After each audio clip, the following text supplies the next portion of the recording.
Hello students, my self Surendra Yadav SY sir. आज हम start करेंगे मैथमेटिक्स में पहला topic fundamental of mathematics. Fundamental of mathematics दो पार्ट में पढ़ाया जाएगा। पहला पार्ट हम अभी स्टार्ट कर रहे हैं। इसमें भी पहला टॉपिक है सेट्स एंड रिलेशन। बाकी आगे कुछ फार्मूले होंगे, आइडेंटिटीज होंगे, लॉगरिथम होगा।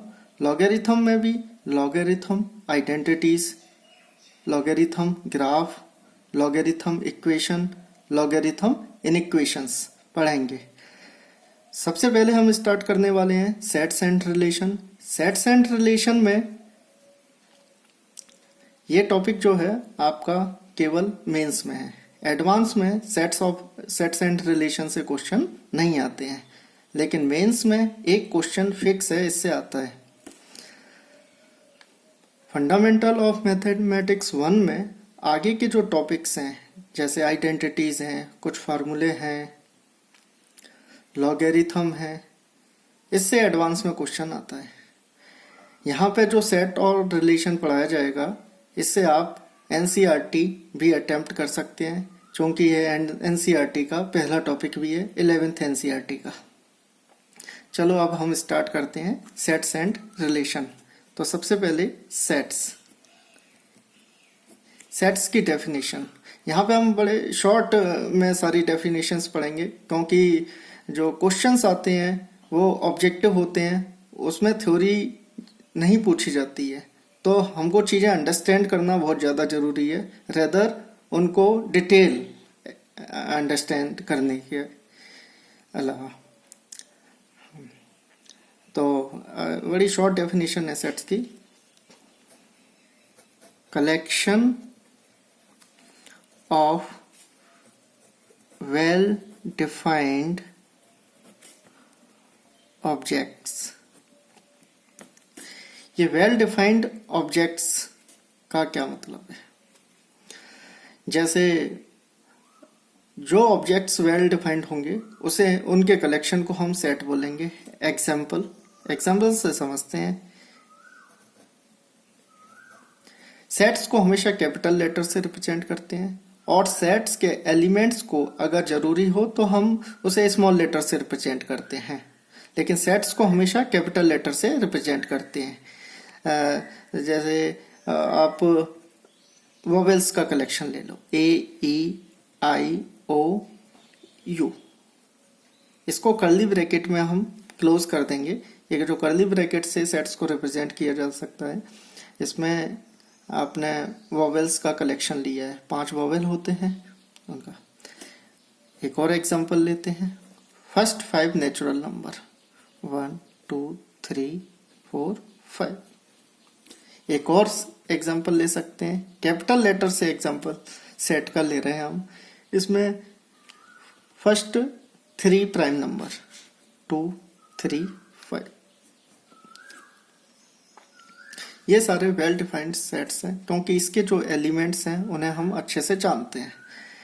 अब जो वेल डिफाइंड ऑब्जेक्ट्स नहीं होते या जो सेट्स नहीं होते, उसका एग्जांपल क्या है? जैसे कोई मैं कलेक्शन लेता हूं,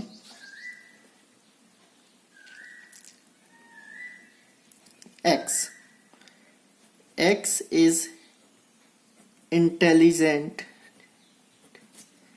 student of क्लास 11th।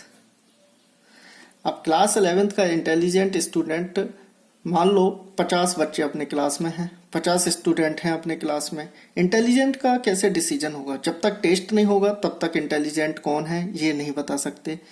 और मान लो टेस्ट हो भी जाता है तो किसी टेस्ट में किसी ने टॉप किया और दूसरे टेस्ट में किसी और ने टेस्ट टॉप किया, तो ऐसे हम डिफाइन नहीं कर सकते कि कौन है इंटेलिजेंट स्टूडेंट।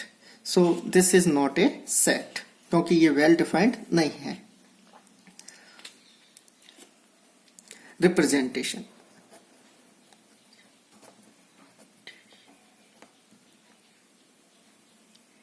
सेट्स के लिए रिप्रेजेंटेशन। अब आपने यहाँ देखा होगा, एक चीज ऑब्जर्व की होगी, मैंने पहले 3 एग्जाम्पल जो लिए थे वो कॉमा से सेपरेटेड एलिमेंट्स लिए थे। इनको ऑब्जेक्ट या एलिमेंट्स बोलते हैं जो सेट के अंदर कॉमा से सेपरेट रहते हैं। और दूसरा मैंने जो सेट लिया जो कि वेल डिफाइंड नहीं है, लेकिन है तो सेट ही, कलेक्शन ही है। कलेक्शन लिया मैंने जो कि वेल डिफाइंड नहीं है, लेकिन इसको लिखने का तरीका देखिए आप। X, this is semicolon, x is such that, इसका मतलब होता है सच दैट, ये कर्ली ब्रैकेट है, ये इक्वल है, ये सच दैट है, ये कैपिटल लेटर से सेट्स को रिप्रेजेंट किया है। X is such that intelligent student of class 11th। तो दो तरीके से मैं सेट्स को रिप्रेजेंट किया, जिसमें जो पहला रिप्रेजेंटेशन करने के दो तरीके हैं। पहला है आपका रोस्टर मेथड, या इसको टेबुलर फॉर्म या मेथड भी बोल सकते हैं। Example, first 5 prime natural number ले सकते हैं। एग्जाम्पल, सेट ए से रिप्रेजेंट कर रहा हूं, 2 3 5 7 11, फर्स्ट 5 प्राइम नंबर्स। एक और एग्जाम्पल ले लेते हैं।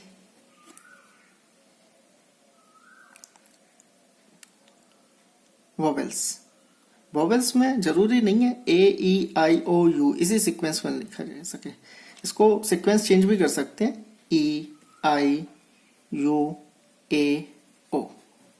रिपीटेड नहीं होना चाहिए, कोई भी एलिमेंट रिपीटेड नहीं होना चाहिए।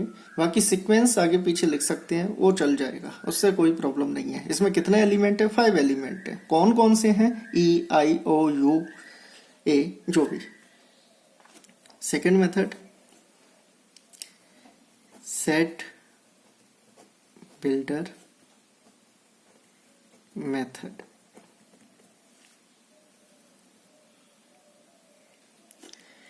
इन सेट बिल्डर मेथड, जैसे ये एग्जांपल हमने लिया था जो कि